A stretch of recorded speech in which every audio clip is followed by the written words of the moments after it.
pain I've gone through in these few days. That young man is no longer in pain.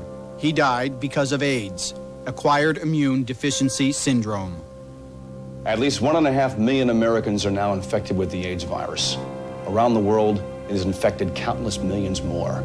The death toll is in the tens of thousands and rising. There still is no cure and no effective treatment. Medical authorities and public officials say our only chance against this deadly disease is public awareness and education. That's why I'm asking you to join me for a very special program.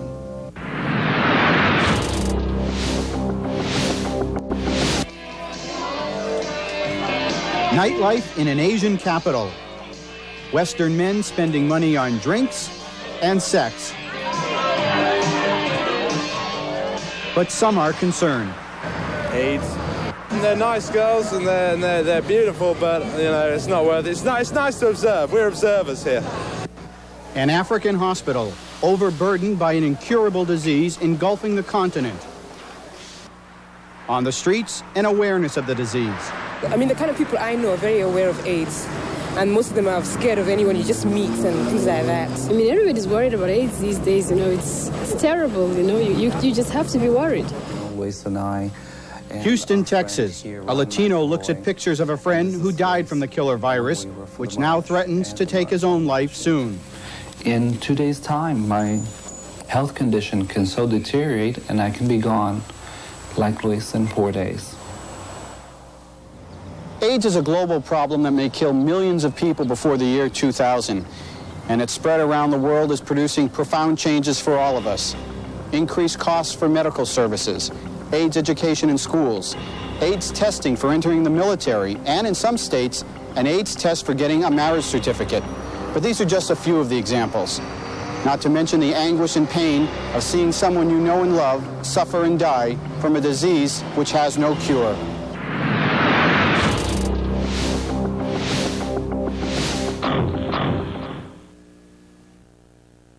The AIDS virus. But because of a lack of money for hospital supplies, you'll be forced to reuse this needle as much as 30 times. Surgical gloves, test tubes, and other medical equipment are rare items, increasing the chances of improper sterilization as well as infections. It's a concern for all impoverished nations and for the UN's World Health Organization. At its Geneva headquarters, WHO directs the international efforts to combat the killer disease and help AIDS-stricken nations. This kind of problem, AIDS, will only be dealt with successfully when every individual and every country realizes that it's a problem that could concern them as well. And many countries are responding to Dr. Mann's message with powerful educational campaigns like these from Australia and Great Britain. At first, only gays and IV drug users were being killed by AIDS.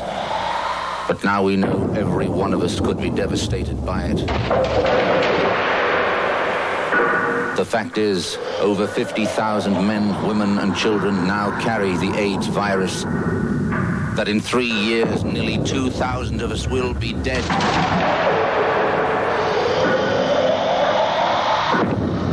That if not stopped, it could kill more Australians than World War II. But AIDS can be stopped, and you can help stop it. If you have sex, have just one safe partner, or always use condoms. Always.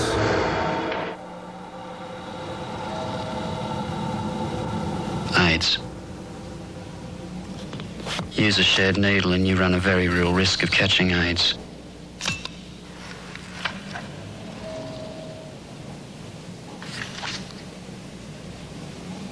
You go first. One shot from a contaminated needle is enough to kill you. I don't want to play. One shot. There is now a deadly virus which anyone can catch from sex with an infected person. But you can't always tell if someone is infected. And unless we're all a lot more careful, the people who've died so far will be just the tip of the iceberg. So protect yourself. It's safer if you use a condom. And remember, the more sexual partners, the greater the risk. In the general population, AIDS can single out anyone. And once someone is infected, the virus doesn't care who they are or what they do. To understand how the virus works, we have to look inside the body at the immune system. It's made up of different types of cells, mainly in our blood. Together, these cells act as a wall against disease. On the right are the destroyer cells. They kill foreign invaders.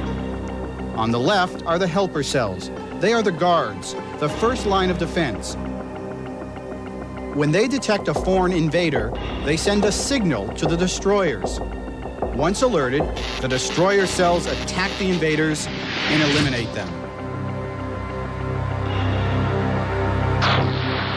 But with AIDS, something else happens.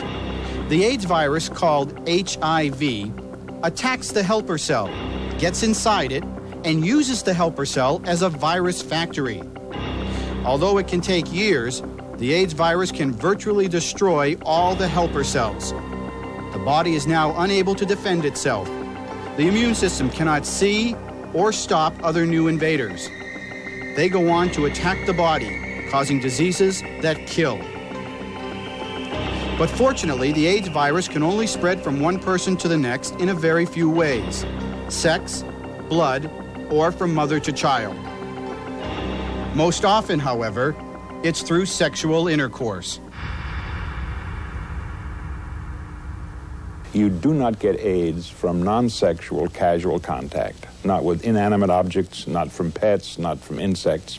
The only way that AIDS is transmitted is through sexual contact, male to female, female to male, male to male. It's also passed in blood. That means that at the moment, the IV drug abuser who shares needles is the culprit who is passing the virus. The days of passing the virus in blood and blood products, I think, is over because we've cleaned up the blood supply. And then, of course, there are the babies who get the virus from their mothers who either themselves have been IV drug abusers or are the sexual partners of IV drug abusers. That about wraps up the people who do get it. The Surgeon General and other health experts say if you keep to one safe sex partner or use condoms, don't engage prostitutes, nor share dirty needles, the likelihood of contracting AIDS is extremely remote. You can't get AIDS from passing money, sneezing, handrails, slicing or handling food, door handles, swimming pools, holding hands, toilet seats, sharing food with someone, mosquitoes or other insects, using public facilities, shaking hands, sharing a telephone, coughing, hugging, or kissing. I talk to an awful lot of teenage kids about French kissing, deep kissing. And I'll tell you what I say to them. I think the chances of your passing the virus from saliva to saliva is very slim, but deep kissing in teenage kids leads to sexual intercourse. That's how you really get AIDS. But despite the advice from Coop and others, AIDS continues to spread everywhere. Between 5 and 10 million people are believed infected around the world. And while the majority of AIDS cases in the United States and Western Europe involve homosexuals, heterosexual transmission is increasing.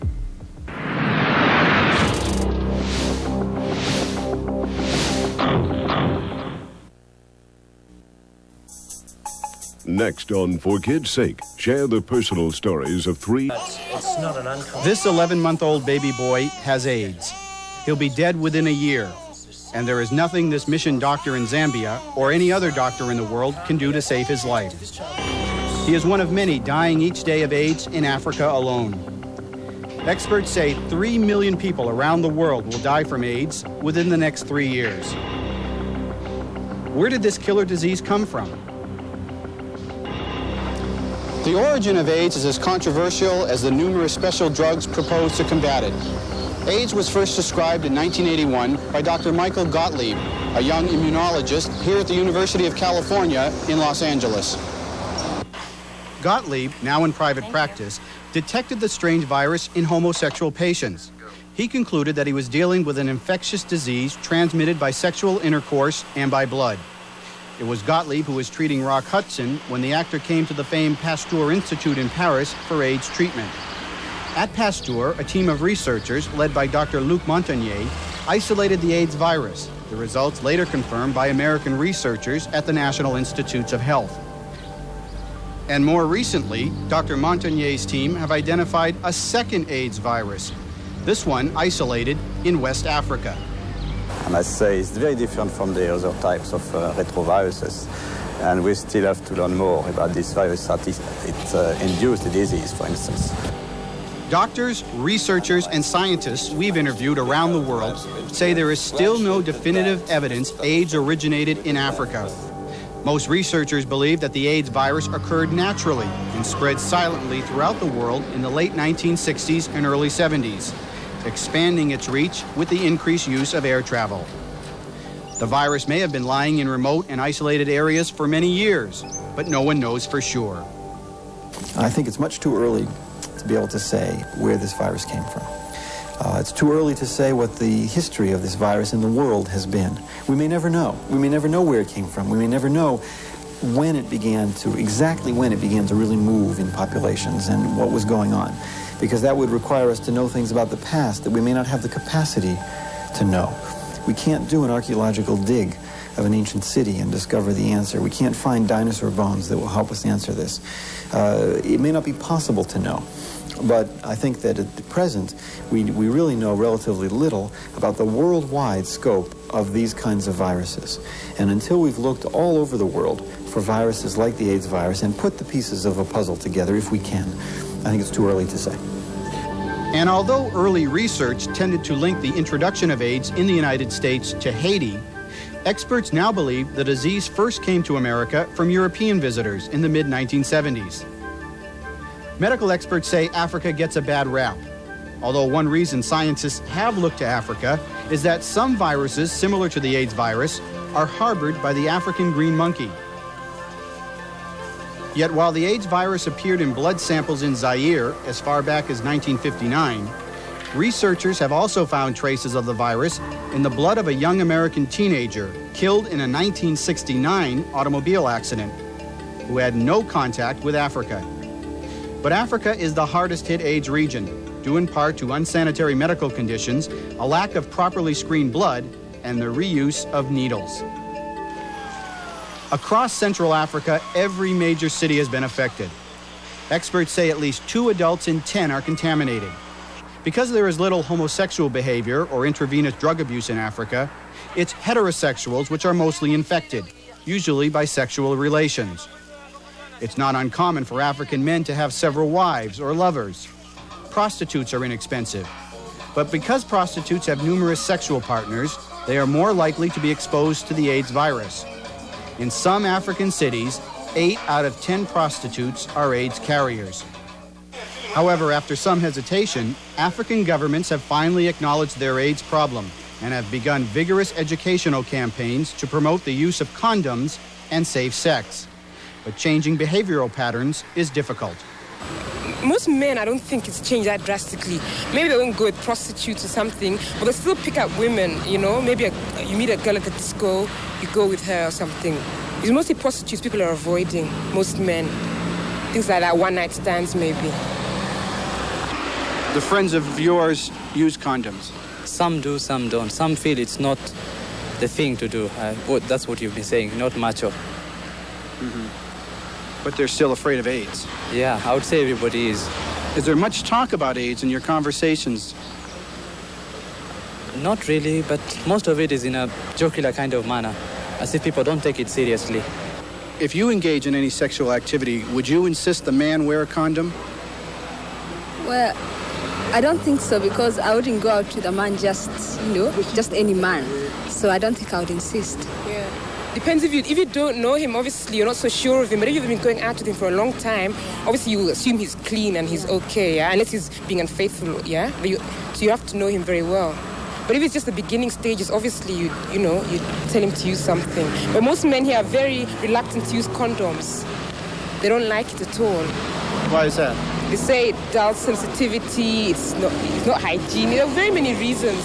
They just don't like it. They're suspicious, or it's infringing on their manhood to have to use one, and you don't trust them, you know. Most men don't like using them.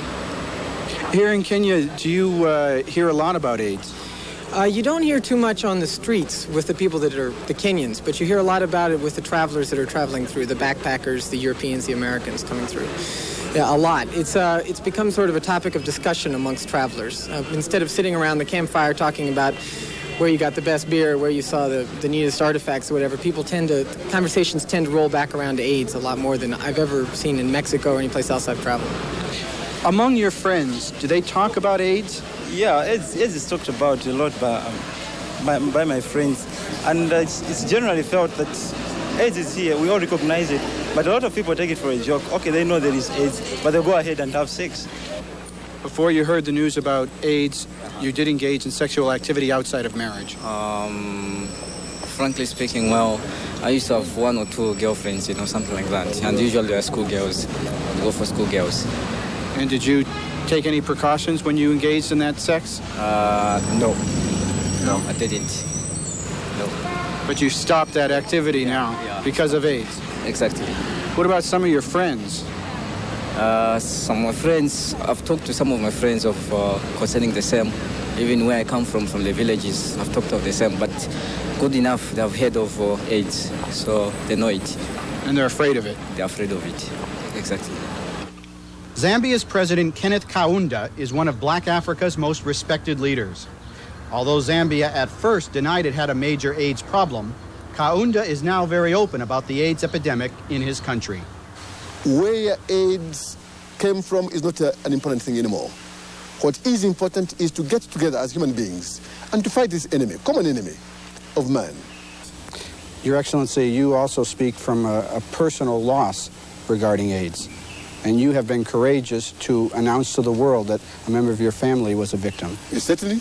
My own son, beloved son, died of AIDS. And we've talked about this. It is a painful thing, but it must be said. And there's nothing to fear, not to be ashamed of there. It has happened, and therefore it must be told as it is, not beating about the bush. It doesn't help. It doesn't help at all. Long-haul truck drivers are another source of AIDS transmission in Africa. Many truckers having sex with infected prostitutes along their routes and passing the disease across cities and villages throughout Africa.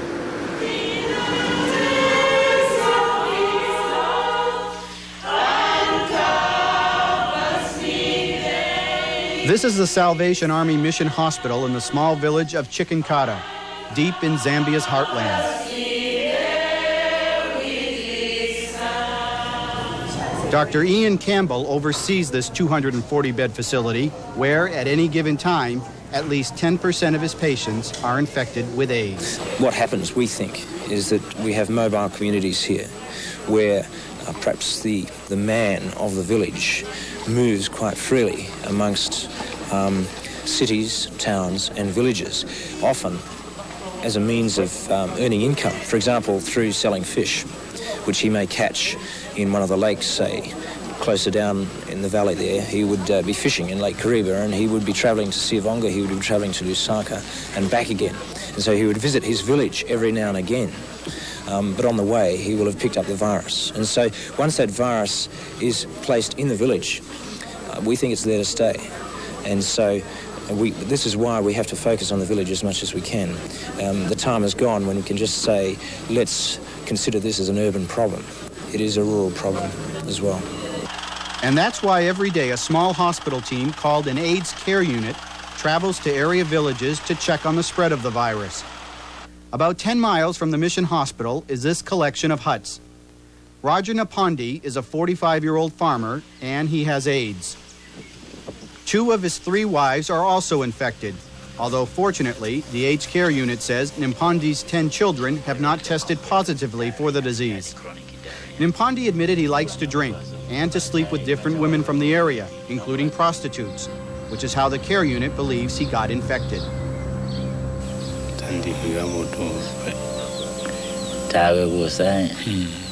He says no, he does not feel sorry. He does not regret that he had, slept with so many women and that he has more than one wife. To him, it's normal.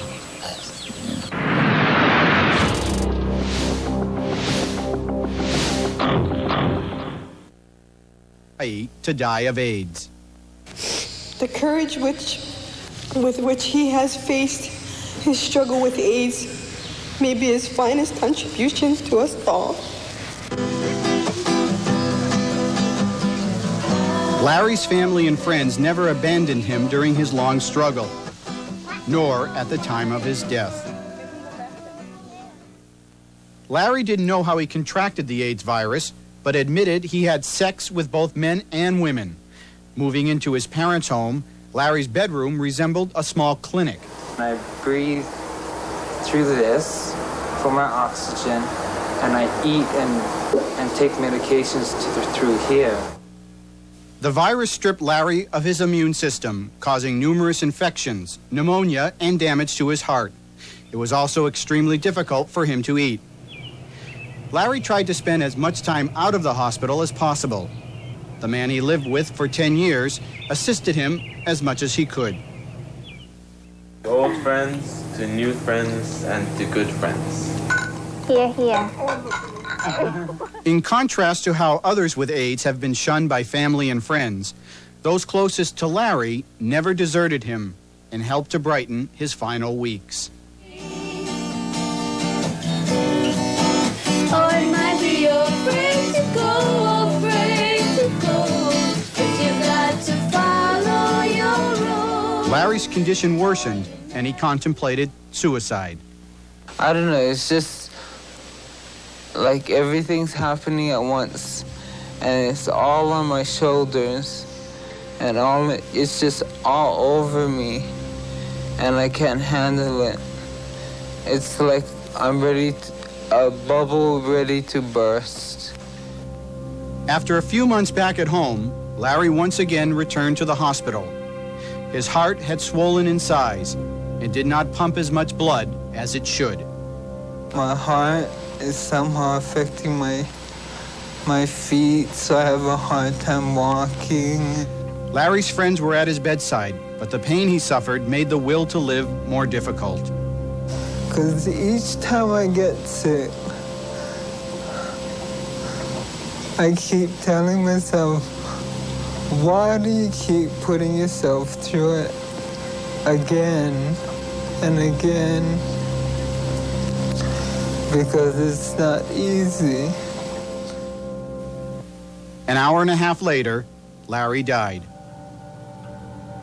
In Houston, it's a lonely and sad walk for Lauren Laureano. Lauren spent many days at this now empty hospital, undergoing AIDS treatment for himself and his companion. But this hospital, once hailed as the world's only medical facility devoted exclusively for AIDS patients, closed its doors because the owner said that they lost too much money operating it. Lauren's friend Luis died, and he now lives alone with his dog in their old apartment, waiting his turn. Ready? One more time. But Lauren refuses to give in easily, traveling frequently to address international AIDS seminars and conferences, representing Latinos with AIDS, and urging governments to make AIDS a top priority. I may not be here next spring. Time is of the essence. Time is an issue. Every hour we lose people.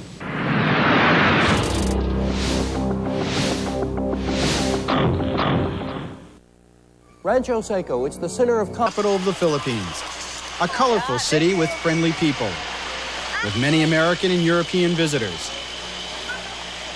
The bar girls welcome natives and tourists alike to the pleasures of cheap sex and alcohol, by day and by night.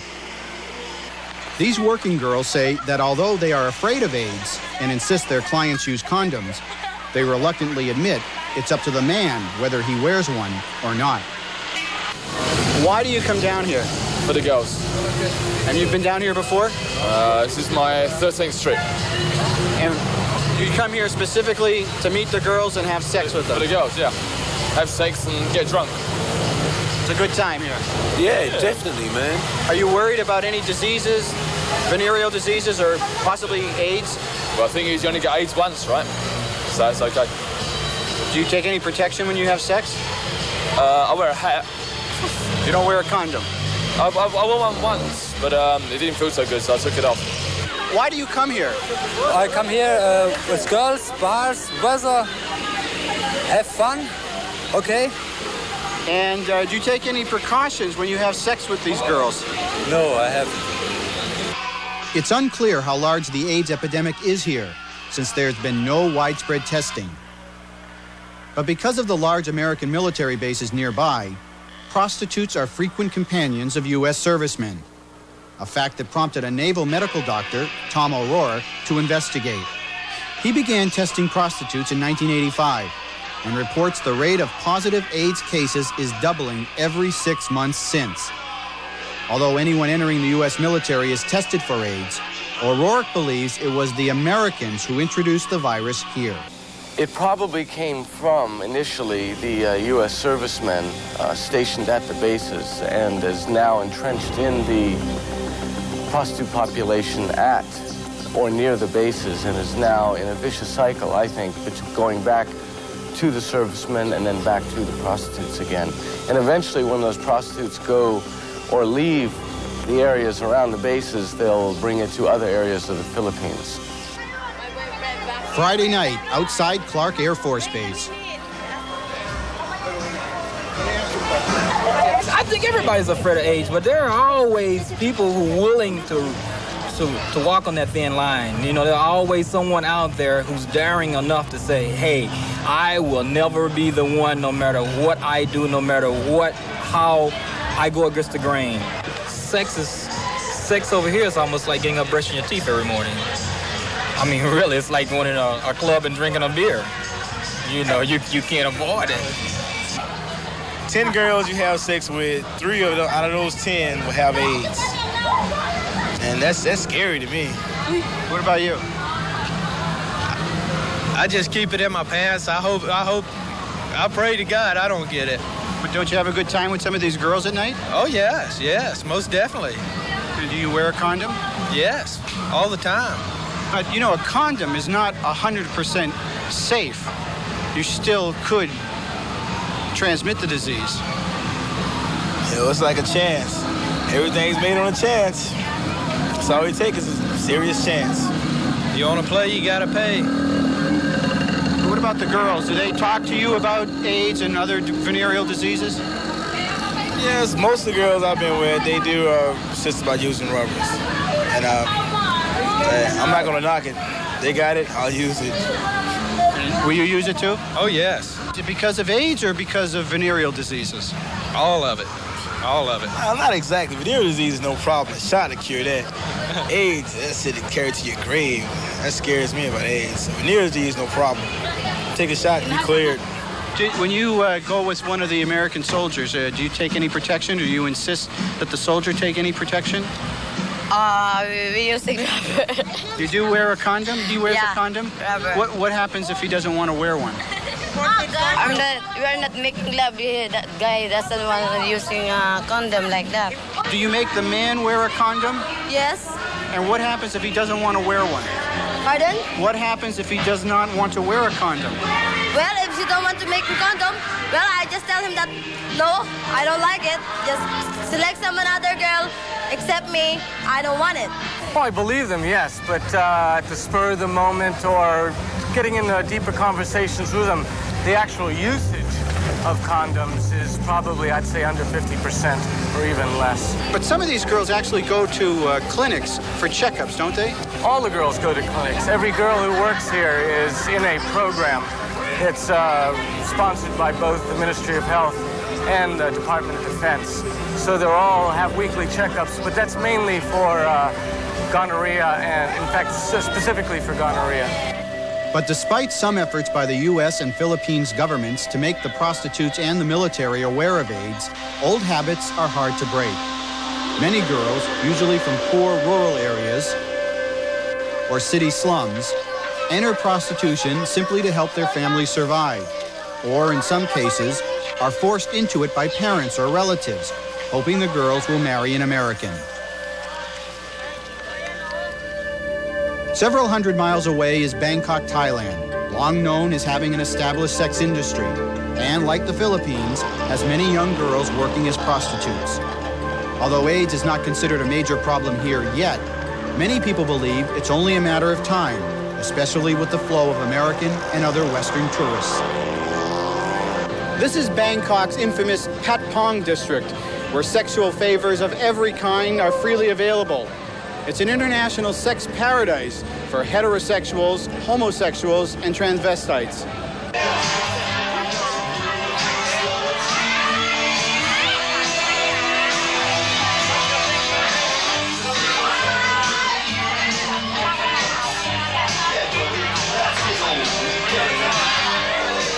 It's tempting, you know, you walk into the bar and you've got these beautiful women who come and sit on your lap and, you know, do every conceivable thing to you, but you just mustn't, you know. Why don't you get involved in any of their temptations? Because, well, I think the main fear is everyone's fear today, and that's the AIDS fear. And plus, you just don't know. You just don't know what's going on inside them. You know, they're nice girls and they're beautiful, but you know, it's not worth it. It's nice to observe. We're observers here. Well, me too, almost. I'm weakening at the knees a little bit, but I'll have to see how I go. If you're weakening the knees a little bit more, are you going to take any precautions? Oh, definitely, absolutely, yeah. Wrap up. What about any of your other buddies around here, any friends you meet? Well, I've seen guys walking out with the girls. I've seen quite a few today, actually, just going home with the girls, and I think, you know, they've got a death wish, those guys, I reckon. I mean, I haven't looked into what AIDS is doing here or anything, but if it's the same as in England or the same as in Europe, you've got to be a madman. You're that fearful of AIDS that you won't get involved with any of the women? Right. I mean, it would be ridiculous. I'm not going to die over something like this, you know. But it's going to take more than a few cautious men to make a dent in Thailand's sex trade or stem the possibility of the spread of AIDS. Although the official number of AIDS cases in Thailand is small, activist Sumatra Troy, head of a private AIDS awareness program, is getting the message out to the young girls. This girl, their basic education, some of them are very, very low. They hardly finished, I should say, the 4th grade in the state, you know, right? And they come from outside, way out in the boonies in the country. So they really they don't understand what AIDS is about. What they understand is AIDS is unkill, that if they contracted AIDS, they die. But they really don't understand the way the transmission of AIDS virus. So that is very, very important. That you have to emphasize to them, explain to them that the route of the transmission of the HIV virus. Tokyo. Doctors have reported more than 300 people in Japan infected with the AIDS virus. Some are homosexuals, but a majority belong to a very narrow risk group. One of the most unusual aspects of AIDS in Japan is the extent to which hemophiliacs have been isolated as a high-risk group. Hemophiliacs account for more than 60% of Japan's AIDS population. That compares to about 1% of AIDS cases traced to hemophiliacs in the United States. Japanese health officials traced the AIDS virus to contaminated blood and blood byproducts bought from the United States several years ago, before blood was carefully screened. Currently, while the U.S. blood supply is relatively safe, Japan no longer buys from America.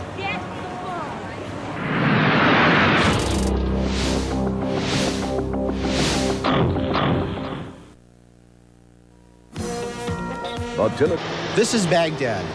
Cultural and religious differences help make many Middle East countries, such as Iraq, almost AIDS-free so far. Because homosexuality and intravenous drug use are not common here, health officials worry about foreigners bringing in the disease, so they've imposed harsh restrictions. For the foreigner, any foreigner who came to our country and we find him positive, we send him back. There's been only one case of AIDS in Iraq, an American visitor who was promptly sent home. Any foreigner spending more than 15 days in Iraq must have his blood tested. In our country, we have special laws that... The Soviet health minister says the USSR has very few cases of AIDS, and he also worries about foreigners importing the disease. So anyone staying in the Soviet Union for more than 3 months must be tested. So far, more than 100,000 foreigners have been examined. Across the world, other nations are testing foreigners, including China, which has only a few cases. Brazil, with the most reported cases following the U.S. and France, sees AIDS spreading in Rio de Janeiro and Sao Paulo, due mainly to sexual promiscuity among both heterosexuals and homosexuals. In New York City, IV drug users are now considered the major risk group. In San Francisco, the rate of new AIDS infections among drug users is also rising. San Francisco, the American city most identified with AIDS because of its large homosexual community, spends millions of dollars a year on care and treatment. And some of that money is spent here at San Francisco General Hospital, whose AIDS center has attracted dedicated specialists. Many volunteer organizations have sprung up, most notably the Shanti Project, a private organization offering emotional and practical help. And then an afterlife experience. Each week, Greg Day welcomes visitors from around the world who want to learn how Shanti operates so they can set up models in their own communities. Shanti runs a dozen low-cost residences for AIDS patients. It supplies emotional support counselors to dying patients and their families, but most importantly, offers compassion and understanding. Even in a country like Sweden, where they have excellent health care and there's no problem in terms of people with AIDS receiving the service, there's still a lot of social and emotional problems for the person with AIDS. There's a lot of fear, there's a lot of social distance that people are creating. In a sense that's not good. I think everyone, when they come here, they all realize that that's what's missing. I didn't even put the bed up to this before. Shanti volunteer Daniel Foster visits Daniel Witt once a week, helping him clean his small San Francisco apartment. But more importantly, to drop by and spend some time just talking. Witt, a former film and theater professor, is dying of AIDS. I never shouldn't. I know, I'm trying to let people. I cannot maintain the house anymore. And Daniel does the laundry for me sometimes. And those little things that I sometimes just get from one piece of furniture to the other right now. And I cannot tell you how I need, when at first it was a luxury, and now I really need somebody to help. In addition to which, it's wonderful to visit. Living alone in a studio, which I've always had, a house, and I always worked. So I've been with people, so being at home alone was pleasant. But when you're there all day long and you don't feel like getting out, and a trip to the corner for a bagel is exhausting, having someone come in and visit is just wonderful. I like to go out and have a good time, basically, but it's time to be a little more serious in giving up my time. I was telling Daniel the other day, I said, I don't have any time to waste anymore. And I was really great at that, but now it's just time to kind of work, with the community and for this terrible thing. A persistent white coating or spotting on the tongue, the side or underneath of the tongue. It has the consistency and color of cottage cheese, if you could imagine. In Los Angeles, as in many other cities around the world, AIDS hotlines have been set up. John Dubé was diagnosed with the AIDS virus in June of '84. And although he's been hospitalized several times since, he volunteers at this AIDS Project Los Angeles hotline. We get a lot of calls with or from people that either have recently been tested positive or they have been diagnosed with ARC or AIDS, or they've lost their home, they've been thrown out of their home, they've been abandoned by their family and friends. And we have a referral manual that will give them support, whether it's group therapy or group support or individual support. We have that information available. Another major problem with AIDS is its long incubation period. You may be infected and not know it. It can be silent totally and can be silent for years before it manifests itself with swollen glands or AIDS as defined by a serious infection. So that a person can be a chronic carrier for years. How many years?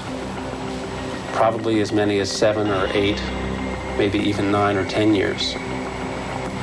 And that's why a person who has had multiple sexual partners, has had sex with another man, has used IV drugs, or has received blood transfusions, probably should initiate some testing probably should seek testing to know whether these activities have resulted in infection so as to protect others.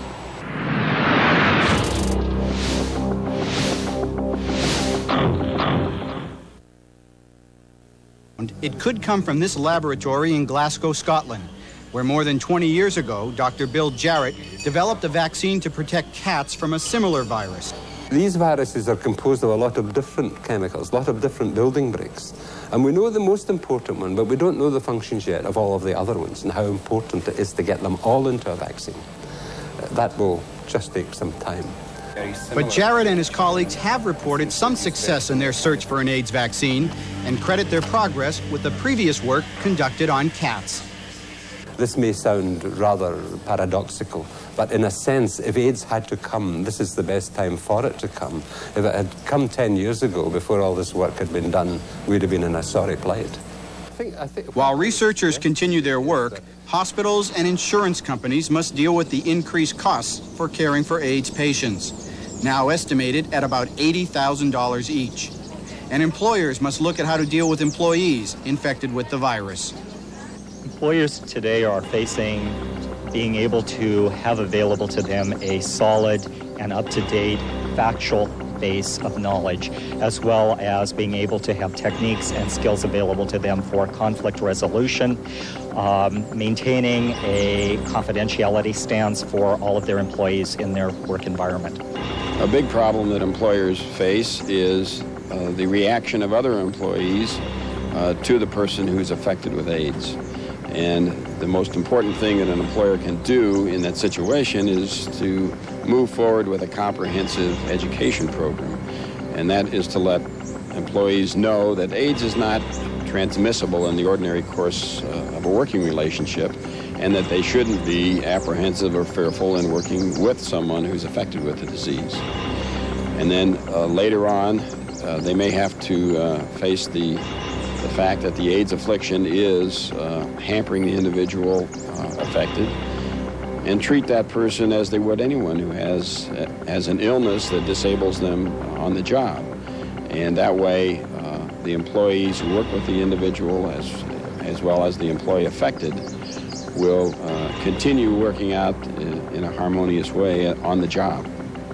And the U.S. government is furthering the educational efforts, mailing out this brochure to every house in America, explaining what AIDS is, separating fact from myth. Many doctors applaud the government's move, claiming mixed media reports have caused anxiety and have confused the population, especially heterosexuals, as to who is exactly at risk.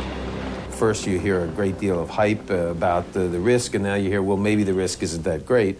And of course the virus is indiscriminate. It doesn't care whether you're male or female, gay or straight, old or young, black or white. So I'm afraid we may have a problem keeping heterosexuals convinced and getting others convinced that they have to change their style of sexual behavior, or we may wake up in 5 or 10 years and see a problem in the heterosexual community like we've seen in the gay community. Our program doesn't pretend to answer every question about AIDS. Rather, it was an attempt to give you a global perspective of this killer disease. Traveling around the world, I found almost everyone has heard of AIDS, even in the smallest villages. They know it's transmitted by sex, and they know it's fatal. And while researchers are making progress in finding answers to the AIDS puzzle, governments and doctors are still worried that young adults and minorities in the inner cities are not paying attention to the AIDS educational campaigns. AIDS is still a very tough disease to get, yet it remains a threat. There are still quite a lot of people, I think, who really think that it is somebody else's problem, and that bit takes more time to break through. This epidemic has to get much worse before it gets any better, and we all know that. Because of the long incubation period, we know that the people who are going to die in 1988 and 89, 1990, already are carrying the virus. These will not be new infections. And we've been extraordinarily careful not to predict too far in advance, not to get ahead of our science base. Very easy to think, I know a little bit, so let's project out here. We've never done that. We never said a word about the future till we had 5 years' experience. But our projections for 1991, for example, are, by that time, 270,000 diagnoses, 170,000 deaths, and in 1991, 54,000 deaths in that year. our biomedical research colleagues tell us that they expect a vaccine could be available within about 5 years, but that would take an extraordinary coincidence of tremendous science, a lot of effort, and luck. Now, that might happen. We might have a vaccine within 5 years, or it might take 10 years or 15 or 20 years to make a vaccine. On the treatment side, there's already one drug, zidovudine, AZT, which prolongs the life of AIDS patients, but is not yet the ideal drug we're looking for to treat people infected. But there are a lot of drugs being tested. So it's possible that we'll have a breakthrough in the next few years. But it's equally likely, if not more likely, that we will not have a breakthrough on the side of treatment and vaccine. And therefore, the need to emphasize over and over again education, education, education, information. I mean, that's part of what you're doing. And that's part of what contributes to control of this problem. Because people will change their behavior. We've seen that. We just hope that they can change in response to information and education, rather than in response to a tragedy around them, a tragedy that literally touches them. Wouldn't it be really most tragic if it required the death or illness of someone that you know as an individual before you began to take this seriously? Why do you have to wait until then?